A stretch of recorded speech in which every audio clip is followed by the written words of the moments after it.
कि कोई मुसलमान अगर मारता है तो तुम भी उसको एक थप्पड़ मारता है तो 10 थप्पड़ मारो, यही ना बात थी भाई। एक थप्पड़ कोई भी मारता है, हम मारते हैं तो उसके लिए कोर्ट है, कचहरी है, थाना है, पुलिस है, एजेंसी है, सरकार। घुसपैठिए अगर हैं तो शर्म से डूब मरना चाहिए सम्राट चौधरी को कि कब जो है घुसपैठिए नहीं होगा, जब दोनों जगह आपकी सरकार है। घुसपैठिया रोकना किसका काम है?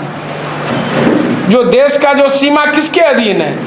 केंद्र सरकार बांग्लादेश बॉर्डर बीएसएफ के अधीन है, गृह मंत्री अमित शाह के अधीन है, तो वो अपने नेता पर खुद प्रश्न कर रहे हैं। तो हाँ, अंजना जी भी जो बता रही हैं कि किशनगंज 126 वो भी पुराना डाटा है। सवाल ये है कि बिहार में उनको माफ़ी किया मांगना चाहिए सीमांचल की जनता से, वरना ऐसे लोगों पर जो है मान हानि का ऐसे पत्रकार पर केस होना चाहिए।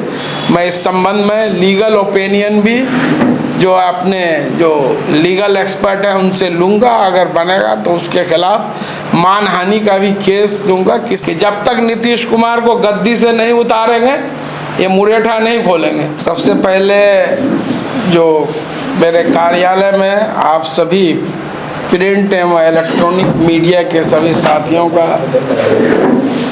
हार्दिक स्वागत है, अभिनंदन है। आज के प्रेस वार्ता का मुख्य मकसद अभी हाल के दिनों में गोदी मीडिया और जो भारतीय जनता पार्टी द्वारा जिस तरह से सीमांचल खासकर किशनगंज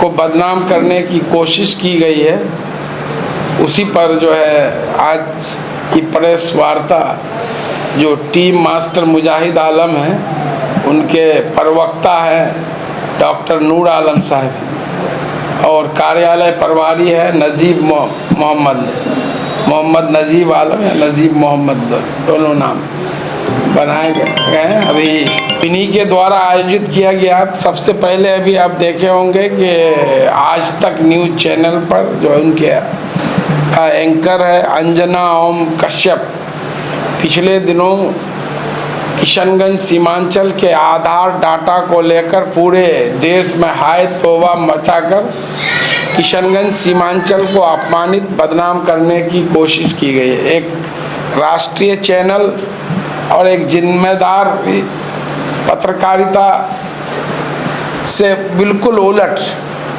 उन्होंने बताने का कोशिश किया कि जो है किशनगंज, अररिया, पूर्णिया, कटिहार में जो आधार कार्ड जो है जितनी आबादी है उससे ज़्यादा आधार कार्ड लोगों का बना है और ये बांग्लादेशी घुसपैठ इसका मतलब यहाँ हो रहा है। जो मेरे सामने में पूरे बिहार का डाटा, सबसे पहले तो उन्होंने गलत डाटा जो है पब्लिश किया, गलत जानकारी दी, उसके लिए उसको माफ़ी मांगनी चाहिए सीमांचल के लोगों से। मेरे पास जो डाटा है, जो सरकारी डाटा है UAID का, unique identification authority of India, जो आधार कार्ड बनवाने का जो एजेंसी है, ये सेंट्रल गवर्नमेंट की एजेंसी है और केंद्र में किसकी सरकार है सब लोग जानते हैं। अभी पिछले 11 साल से पूरे हो गए, अब ये 12वें साल में। तो इसके डाटा के अनुसार अररिया ज़िले में जो पॉपुलेशन है उससे 28% लगभग ज़्यादा आधार कार्ड बना है। उसी तरह अरवल में 21%, औरंगाबाद में 121, औरंगाबाद में 15% अधिक है, बांका में 17% है, बेगूसराय में 20% है, भागलपुर में 18% है, भोजपुर में 17% है, बक्सर में 122% है, दरभंगा में 118% है, ईस्ट चंपारण में 123% है, गया में 121% है, गोपालगंज में 133%, मतलब 33% अधिक है गोपालगंज में, जमुई में 115%, उसके बाद जहानाबाद में 113%,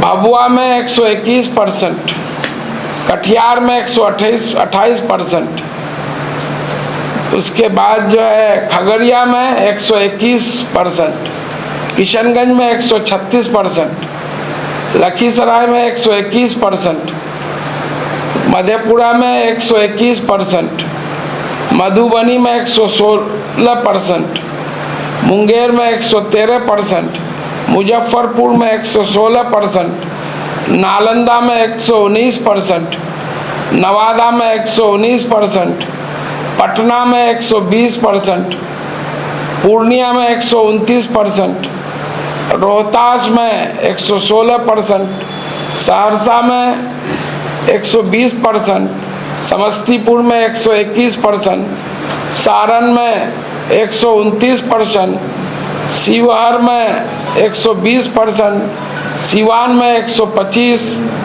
सुपौल में 125, वैशाली में 119, वेस्ट चंपारण में 122। इन एवरेज पूरे बिहार में जो पॉपुलेशन है उससे 21.40% ज़्यादा आधार कार्ड लोगों के पास उपलब्ध है। उसका दो मुख्य कारण, अभी जैसे कुछ पत्रकार जिला पदाधिकारी किशनगंज से भी इस संबंध में बात किए थे, तो एक कारण तो ये हो गया कि जितने लोग आधार बना हुआ है तो जो वो मर गए तो वो आधार कैंसिल नहीं हो रहा है। पहला कारण, जैसे अब कोई मर गया, इलेक्टोरल रोल में नाम है, तो जो मृत हो गया उसका नाम वहाँ से हट जाता है, विलोपित हो जाता है। लेकिन आधार में ऐसी व्यवस्था नहीं है, जो एक बार बन गया अब वो मर जाए तो वो रहता। मेरे माता पिता डेथ कर गए कई साल पहले, उनका आधार कार्ड आज भी मौजूद है, कैंसिल नहीं हुआ है। और आधार कार्ड डुप्लीकेट नहीं बनता है। आधार कार्ड में सब उंगलियों का फिंगरप्रिंट लिया जाता है और आँख के रेटिना का, और फिंगरप्रिंट दुनिया में किसी भी एक आदमी का दूसरे आदमी से नहीं मिल सकता। आप अपना फिंगर डालेंगे तभी आपका आधार का पूरा डाटा जो है खुलेगा। अब डुप्लीकेसी क्या होता है कि आप ट्रेन वगैरह में जो अक्सर देखने में आता है, कंप्यूटर में क्या होता है, मेरे नाम से टिकट है मुजाहिद आलम किशनगंज से दिल्ली, टिकट रिजर्व है, अब जाना है बाबर आलम साहब को, तो वो कंप्यूटर वाला क्या करता है, इन्हीं का आधार कार्ड, इन्हीं का फोटो है, बाबर आलम के जगह मुजाहिद आलम लिख दिए वो टीटी को। तो इस तरह के मामले आए हैं, उस पर भी रेलवे जो इंटेलिजेंस और जो स्थानीय पुलिस कार्रवाई करती है। पिछले दिनों भी किशनगंज में भी जो है कार्रवाई हुई है। और दूसरा कारण, जो यूएआईडी के अथॉरिटीज़ से मेरी बात हुई, उन्होंने बताया कि अभी जो आबादी बढ़ रही है, लेकिन हम लोग जो आधार में एक जो डाटा ले रहे हैं कि अभी आबादी क्या होगी 2010 के बाद से, कि 2.5%, 2.5%। आज अगर 1 लाख किशनगंज की आबादी है तो नेक्स्ट ईयर 2.5% उसमें जोड़ दिया गया कि 1,02,500 नेक्स्ट ईयर हुआ। लेकिन एक्चुअल में क्या है कि यहाँ आबादी 2.5 के रेशियो से ज़्यादा दर से बढ़ रही है। इस कारण जो है, जो ये जो डिफरेंसेस आ रहा है, एक्चुअल पॉपुलेशन कुछ है और जो ये जो है अप्रोक्सीमेट पॉपुलेशन यूएआईडी जो कैलकुलेट कर रहा है वो कुछ है। इन्हीं दो कारणों से जो है ये डाटा किसी एक जिला में नहीं, 38 में कि नहीं, किसी एक जिला में ऐसा है कि किशनगंज, पूर्णिया, कटिहार, अररिया में ही ये बात है, पूरे सभी जिले में। जबकि एवरेज बिहार का 21.40% अधिक आधार कार्ड है जो पॉपुलेशन, अप्रोक्सीमेट पॉपुलेशन है। तो ये दो कारण है, और यही कारण, और एक आज तक मीडिया चैनल और अंजना ओम कश्यप द्वारा ये जो है नैरेटिव फैलाया जाना कि सीमांचल में और ख़ासकर किशनगंज में बड़ी तादाद में बांग्लादेशी घुसपैठिए है, ये बहुत ही गलत है। इसकी जितनी भर्त्सना की जाए, इतना कंडेम किया जाए कम है। उनको माफ़ी मांगना चाहिए सीमांचल की जनता से, वरना ऐसे लोगों पर जो है मानहानि का ऐसे पत्रकार पर केस होना चाहिए। मैं इस संबंध में लीगल ओपिनियन भी जो अपने जो लीगल एक्सपर्ट है उनसे लूँगा, अगर बनेगा तो उसके खिलाफ मानहानि का भी केस दूंगा। किसी एरिया को, क्षेत्र को इस तरह से उसका जो गलत डाटा पेश कर वहाँ के लोगों को, उस क्षेत्र को बदनाम करना बहुत ही दुर्भाग्यपूर्ण है। बिहार के 38 में से केवल एक जिला है जहानाबाद, जहाँ 97% जो आंकड़ा है, बाकी तमाम जिलों का ये पोजीशन नहीं, जहानाबाद का मैं बता रहा हूँ अभी जो 1 मिनट सर, जहानाबाद 113 है आज के टाइम, ये एकदम लेटेस्ट डाटा है, वो पुराना होगा। अंजना जी जो अंजना जी भी जो बता रही हैं कि किशनगंज 126, वो भी पुराना डाटा है। सवाल ये है कि बिहार के तमाम तर जिलों का एक जैसा हाल है, फिर क्या वजह है कि सीमांचल के किशनगंज, कटिहार, नदिया और पूर्णिया को टारगेट किया?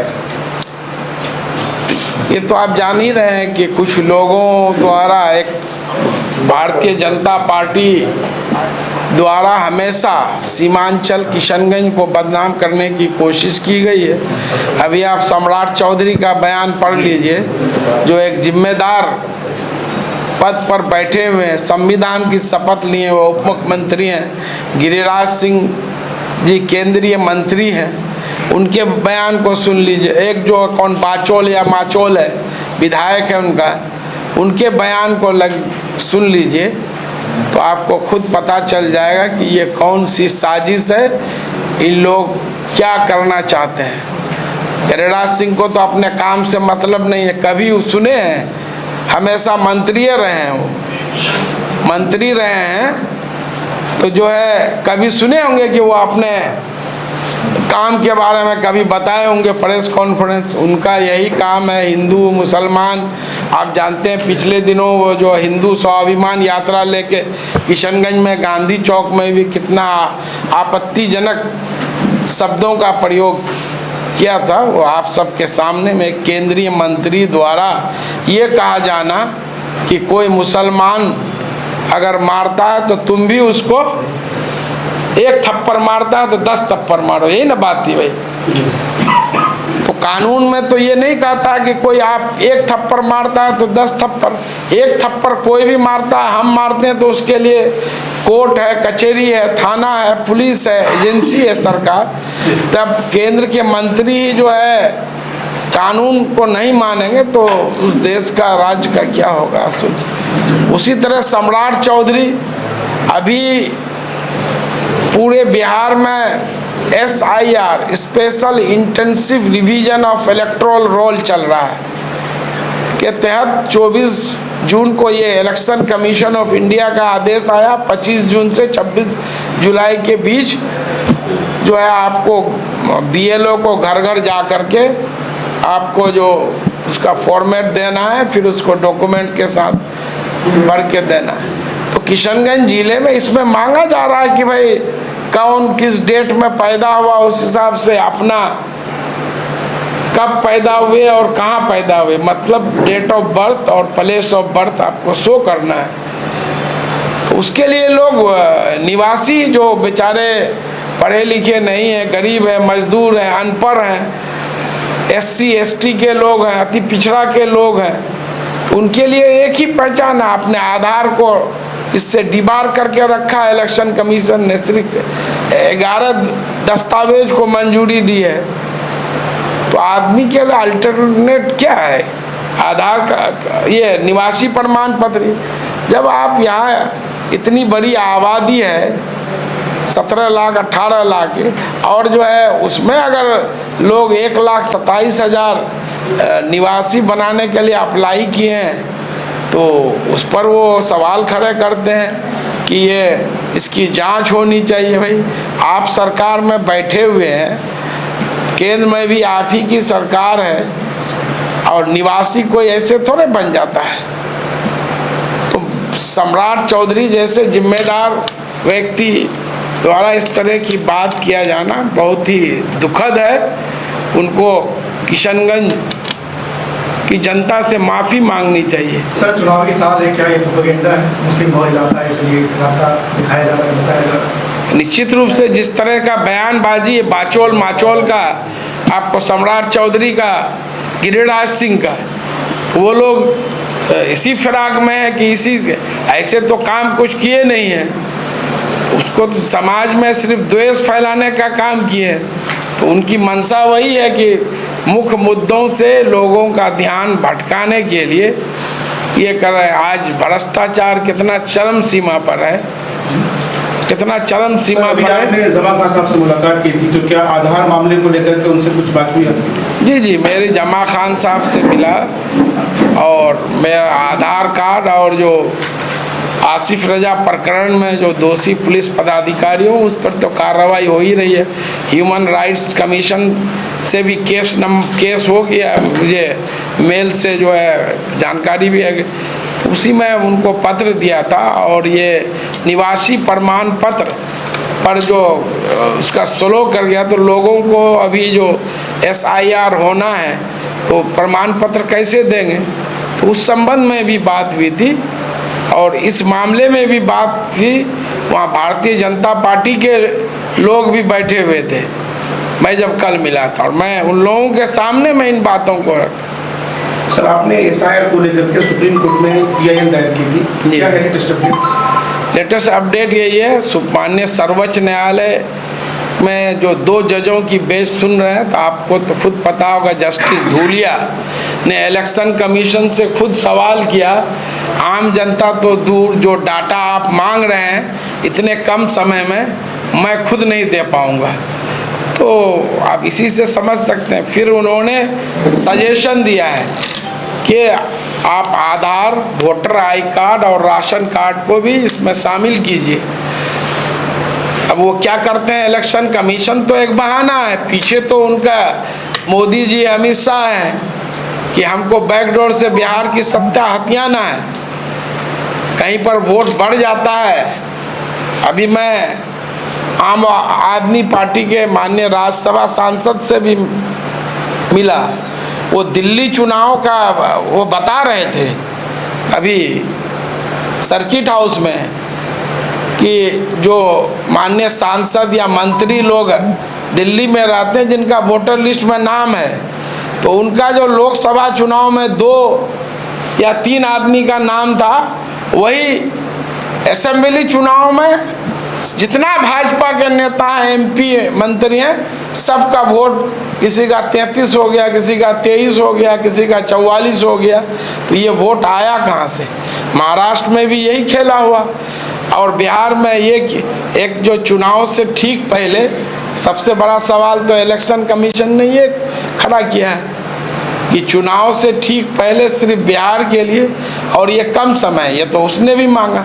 लेकिन जो पेटिशनर मैं खुद हैं, मेरे वकील या और जितने भी हैं, मनोज झा जी हैं, योगेंद्र यादव जी हैं, महुआ मित्रा जी हैं, और 2 सिविल सोसाइटी जी, तो इन्होंने रोक की मांग नहीं किया था, रिलीफ की जो है इसमें और डॉक्यूमेंट्स को ऐड किया जाए।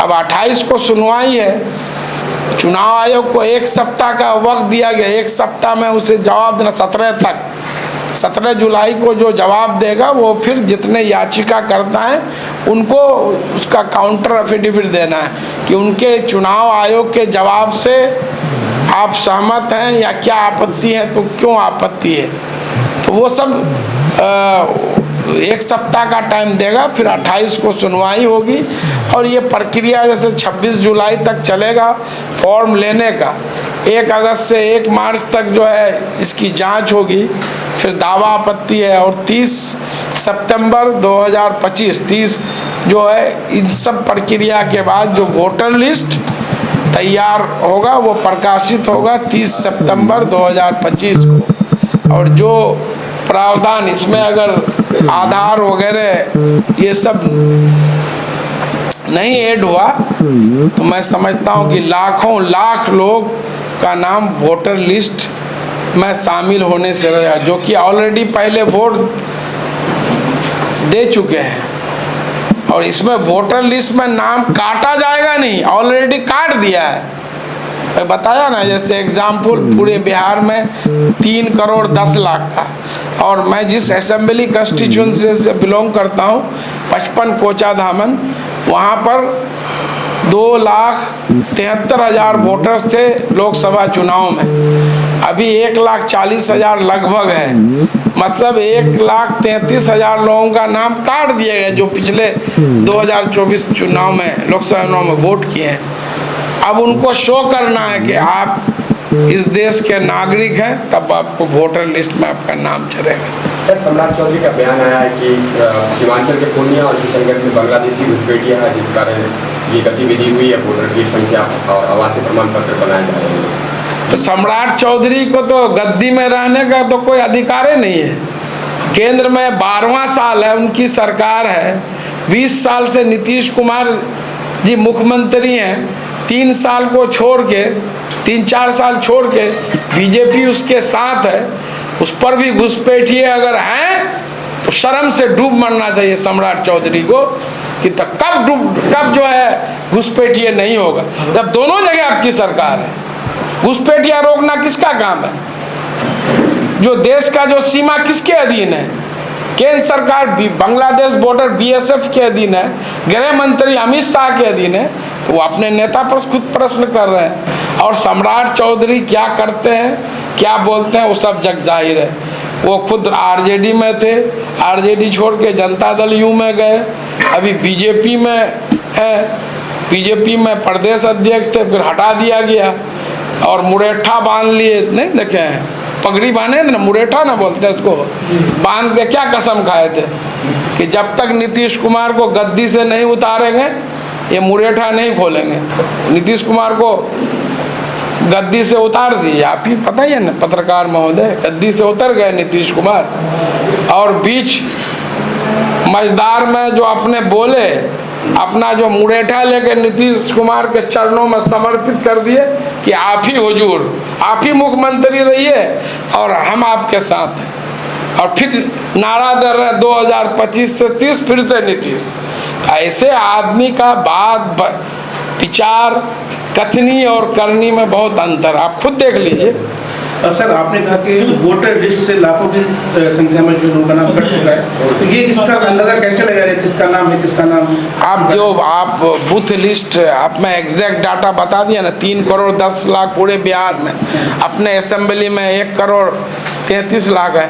हर बूथ में जब मैं अपने बूथ पर जाऊंगा, अपना उसका वोटर लिस्ट देखूंगा, तब या BLO से जानकारी मिलेगा कि पहले कितना नाम था, आज के टाइम में कितना आया। सभी के माध्यम से सभी लोगों से ये अपील करता हूँ, गुजारिश करता हूँ कि अभी अगर आपसे अगर सिर्फ BLO फॉर्म पर साइन करके जमा कर लिया है, तब भी आपको प्रमाण पत्र देना है कि आप कहाँ पैदा हुए और कब पैदा हुए।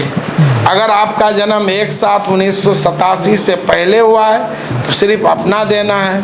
अगर 1/7/1987 से 2 दिसंबर 2004 तक के बीच में हुआ है, तब आपको अपना और माँ बाप में से किसी एक का कहाँ पैदा हुए और कब पैदा हुए।